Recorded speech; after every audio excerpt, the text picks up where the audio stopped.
Lindsay Mopper, John Scott here. Week 9, Wednesday. I can't believe we're already halfway through the season, and certainly the weather makes it feel like we're still back in September, and let's keep it this way. Except for the wind. I'm going to try not to hit you with my ponytail. This is September wind, this is June wind, this is year-round wind here in Orchard Park.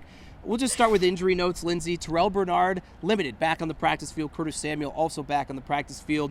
No non-contact jersey for Bernard from what I saw, and I had a pretty good focus on him throughout the media portion of practice. He seemed to be doing everything normal.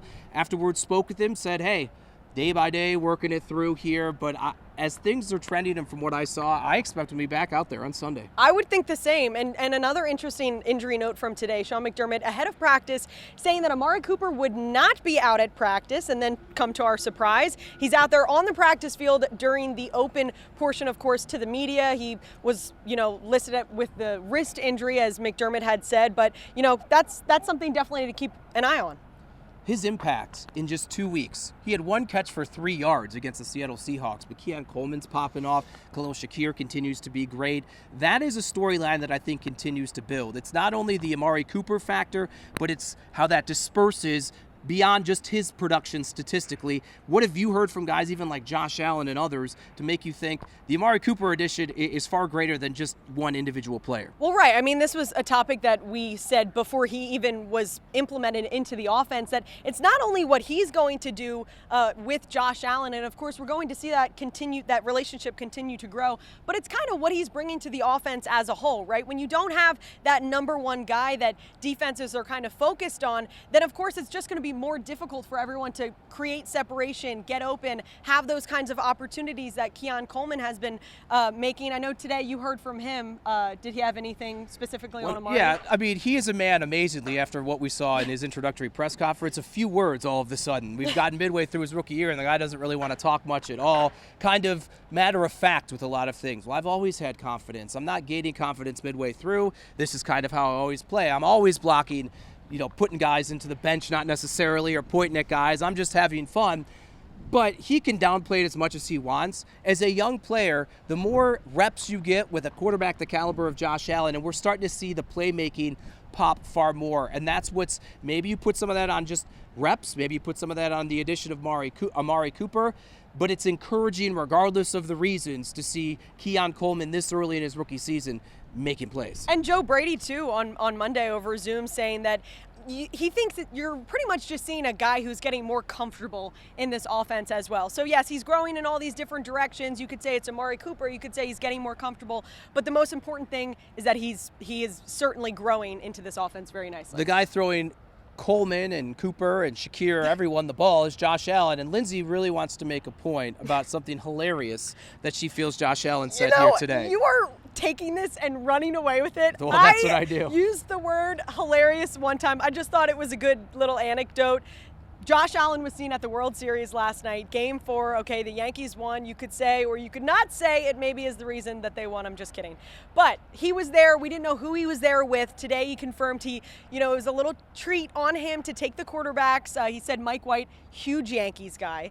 And he said what I thought was funny, that they said, are you a Yankees guy? And he said, I'm not necessarily a Yankees guy. I'm just rooting for anybody who is playing the Dodgers. So I thought that was funny. As a Guardians fan, as a Phillies fan, I don't think we like either team. Is that fair to say? I don't really care. Go Dodgers. I don't care about New York State. The Yankees stink. Let's get back to defense here. And Von Miller, returning from his suspension here, has been in the building the past couple of weeks. I've seen him in the locker room. But now he's back on the field. Lindsay, what sort of impact do you think he's going to bring? Yeah, well, just hearing from him today, I kind of asked him, coming off such a rather stronger start than maybe many had expected. 3 sacks, I believe that was. Stronger than what I expected. Yeah, certainly. How do you, what's the mindset like? How do you kind of pick up from that point after missing the last 4 weeks? And he said, really, I've been doing this for myself. He said the silver lining in it all is that he doesn't have any nagging injuries. He's kind of gotten some extra time to rehab his knee and everything. And, he's 35 years old, and he feels as good as he's felt, I guess, in a while, right? Yeah, a lot of guys always talk, especially in the latter portion of their career, wanting to be as fresh as possible. And you want to hit your stride as a team. once the calendar turns to January. Maybe it will be a blessing in disguise here.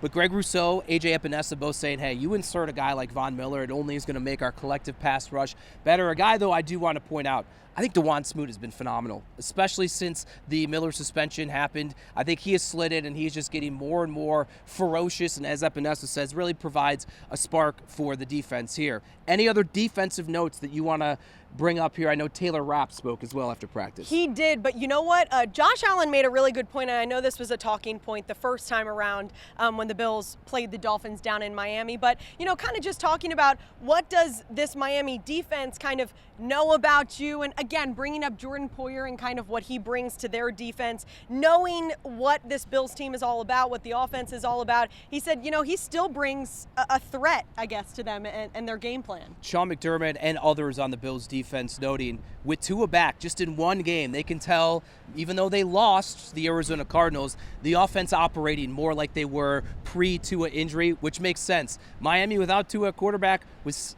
terrible offensively. They could not do anything despite Tyreek Hill, Jalen Waddle, Devon Achane. None of those guys could go off because the quarterback play was so bad here. The Bills, though, have had incredible... Are you all right? You going to get blown away? Might. I'm going to hold on to her real quick here. Her pants are about to have her parachute away.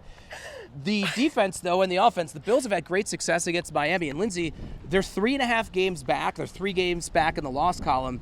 The Bills could bury the Miami Dolphins. Are you good? Yes, I'm good. The Bills could bury the Miami Dolphins with the win on Sunday.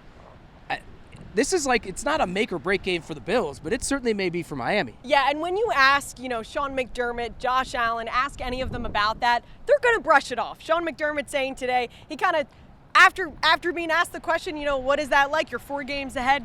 Kind of just brushed it off. He's like, we have things to work on. We need to do this and that, blah, blah, blah. Josh Allen saying, yeah, it's great to get a step ahead and be forward in that way. But, yeah, again, still emphasizing they need to just handle their own business and move forward like that. I'm just picturing Mortal Kombat where it says finish him coming and popping up, and then you do the finishing move, and that's a wrap.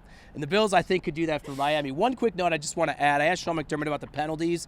2 out of the last 3 games, double-digit penalties. Even in wins, you're like, what in the world? And so, yeah, you could put some of it on the officiating, but it is on the Bills. Sean McDermott saying there are some that they carry over week to week, some of either the same players, the same type of penalties, and things that they really have to be forward-thinking and attentive on, because the Bills, they can maybe get away with penalties in the double digits against Seattle or against Tennessee or against the New York Jets, who were a dumpster fire. You can't against the good teams. And so the Bills, even in victory, there are things that Sean McDermott kind of, I think, likes in a sadistic way. He likes to have things to grab onto, even in victory. Bills-Dolphins, 1 o'clock it's Sunday, Lindsay. Hallelujah. Hallelujah indeed. Right here in Orchard Park. Lindsay Moppert, I'm John Scott for Channel 2 Sports.